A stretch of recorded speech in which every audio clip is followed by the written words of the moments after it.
ভাই আমি দুবাই থাকি। ছোট ভাই বোনেন ধরে দেশ রাখিয়া জীবিকার তাগিদে কম বয়স বিদেশ আইসলাম। পরিবারে বালা রাখার লাগি জীবন যৌবন মরুভূমির দেশে খাটাইলাম। ছোট ভাই বোনেন ধরে ফালিয়া ফুসিয়া বড় হল্লাম। টিনর গড় বাইঙ্গা বিল্ডিং উঠাইলাম। বইনাইন তোরে বিয়া দিয়া দিলাম। বাইন তোরে ব্যবসা দরাইয়া স্বাবলম্বী করলাম। অবশেষে যৌবনের আকাঙ্ক্ষা মিটানির লাগি দেশ আইয়া বিয়া করলাম। ও পর্যন্ত বালা আছিল, কিন্তু বিয়ার পরে আবার যখন দুবাই আইছি, কোনো এক অজানা কারণে আমার খাম ছুটি গেছে। আগের মতো আমার রুজিও না, রুজি কমে গেছে। আমার পরিবারে মনে করে আমি সব টেকা হোর বাড়ি দিলাইরাম। তারা আমার এই খারাপ সময়ে আমারে আগলা হইরা দিলাইছে।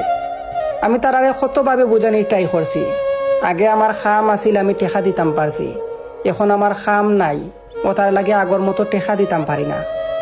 কিন্তু আমার পরিবারে আমারে বুঝলো না। তারার লাগে আমি কিতানা করছিলাম, তারা একটা বার ভাবলো না। আইজ আমি টেকা রুজি করতে পারি না দেখিয়া তারার লগে আমারে রাখলো না। কথাগুলা আমার ইনবক্সে ফাটাইছই দুবাই প্রবাসী এক ভাইয়া।